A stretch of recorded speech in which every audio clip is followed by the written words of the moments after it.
Mga kaibigan, maligayang pagding sa aking bagong explanation video. Ngayon ay sisimulan na natin ang talakayan tungkol sa sigabo. Kung nagustuhan ninyo ang video, huwag kalimutang mag-subscribe sa aming channel na Series Explained pa. Para sa mga nanonood mula sa Facebook, ang link ng aming YouTube channel ay nasa video description. I-click lamang ang link at mag-subscribe upang makatanggap ng lahat ng mga update. Maraming salamat po sa inyong suporta. Pagkagising ni Sam, agad niyang sinakal ng mahigpit ang leeg ni Gabo at itinutok ang baril sa kanyang ulo. Ang biglaang kilos na ito ay nagdulot ng matinding takot kina Gabo, Mang Rudy at tiya ni Gabo. Sa matalim na titig, mariing tinanong ni Sam kung sino ba talaga sila at bakit siya napunta sa hindi pamilyar na lugar kahit malinaw na sila ang nagligtas sa kanyang buhay. Upang pakalmahin ang sitwasyon, mabilis na sinabi ni Gabo, "Kalmado ka, ako ang iyong asawa." Nabigla si Sam, nanlaki ang mga mata. Nang maayos ang hindi pagkakaunawaan, taos-pusong nagpasalamat si Sam sa pamilya ni Gabo sa kanilang pag-aalaga at sa paggamot sa kanyang mga sugat. Dahil sa matinding pagod, mula sa pagkawalang malay, tinanggap niya ang alok ni Mang Rudy na uminom ng kape. Nang tanungin tungkol sa kanyang mga magulang, umiwas si Sam at mariing nakiusap na makauwi agad. Ngunit ang presensya ni Sam ay nagdala ng matinding panganib sa buong pamilya ni Gabo. Si Lucas, tauhan ni Mariano, na nabigong matagpuan si Sam noong gabi, ay bumalik kinaumagahan sa gintong lupa. Inutusan siya ni Mariano na kontakin ang ama ni Django na kabisado ang bawat sulok ng lugar upang mas mabilis nilang matagpuan si Sam. Pagdating, nakipag-usap si Lucas kina Django at Paquito, nag-aalok ng pakikipagtulungan upang mahuli si Sam. Bago pa man pumayag, nagtanong si Paquito kung magkano ang kanilang makukuha.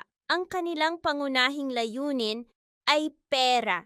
Agad na inialok ni Lucas ang 10 milyong piso, idineklara na dapat maihatid si Sam ng buhay o patay. Bilang dating pulis, iginiit ni Mariano na hanggat hindi niya nakikita mismo ang bangkay, ang isang tao ay palaging itinuturing na buhay. Na humaling sa malaking halaga, agad na pumayag sina Paquito at Django humingi ng paunang bayad. Ibinigay ni Lucas ang 5 milyong piso, nangakong ibibigay ang natitira kapag natapos ang trabaho. Agad nilang sinamahan ng mga tauhan ni Lucas upang halughugin ang buong gintong lupa. Mabilis na kumalat ang balita at nakarating kina Mang Rudy.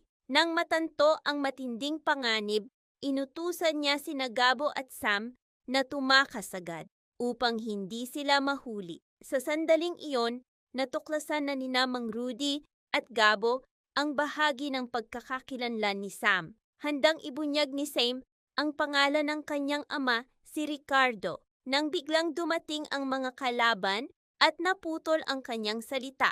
Wala nang ibang paraan, pinaandar ni Gabo ang kanyang motorsiklo at kumaripas ng bilis.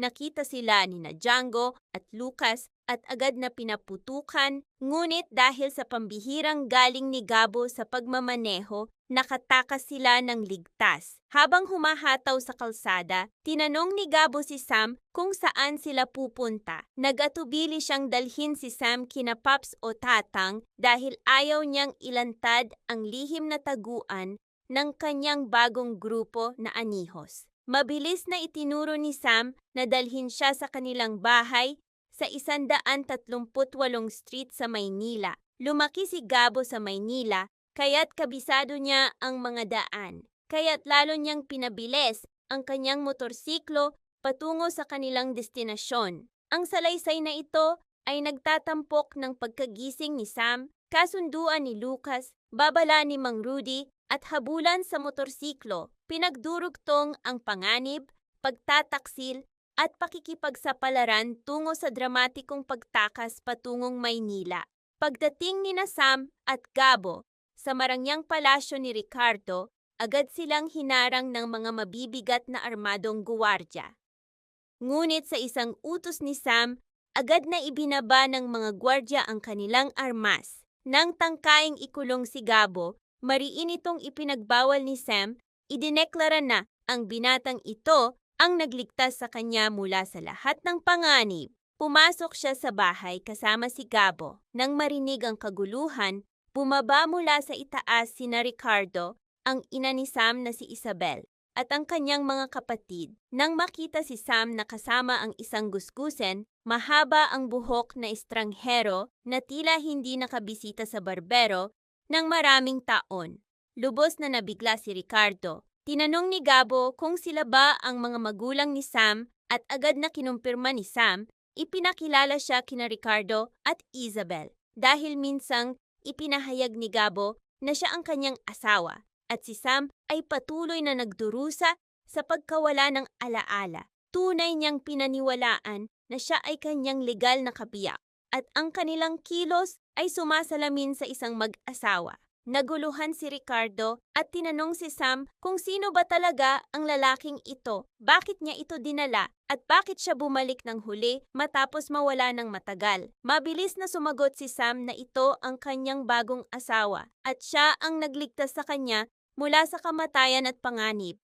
Nabigla si Ricardo at mariing sinabi na pag-isipan niyang mabuti ang kanyang sinasabi, tinanong kung sigurado ba siya ang kanyang asawa o baka nalilito lamang siya dahil sa pagkawala ng alaala.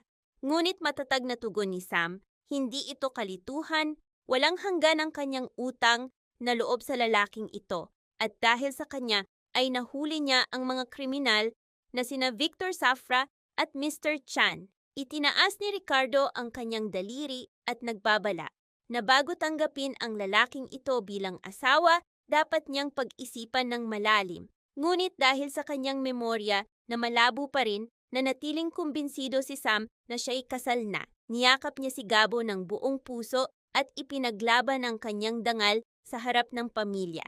Kahit sa harap ng kanyang ina na si Isabel, iginiit ni Sam na si Gabo ang kanyang asawa, ang kanyang bagong buhay, at ang lalaking pinagkakautangan niya ng walang hanggang pasasalamat. Mariin niyang sinabi na kung tunay na iginagalang siya ng kanyang mga magulang bilang anak, dapat nilang ipakita ang parehong respeto at karangalan kay Gabo. Sa harap ng matibay na paninindigan ng kanilang anak at sa alaala ng napakahalagang utang na loob, napilitan si Isabel na tanggapin si Gabo ng buong puso. Kinilala ang malaking obligasyon ng pamilya sa kanya. Tinanggap si Gabo ng may sinseridad, ngunit sa likod ng pagtanggap na ito ay nakatago ang isang matinding krisis. Ang malupit na katotohanan na si Ricardo mismo ang minsang sumira sa pamilya ni Mang Rudy. Kapag natuklasan ni Gabo ang katotohanan ito, haharap sa mabangis na tunggalian ang kanilang relasyon. Ang salaysay na ito ay nagtatampok ng deklarasyon ni Sam, pagkagulat ni Ricardo, pagtanggap ni Isabel, at nalalapit na tunggalian, nagbubukas ng landas sa dramatikong banggaan sa pagitan ng mga kasalanan ng nakaraan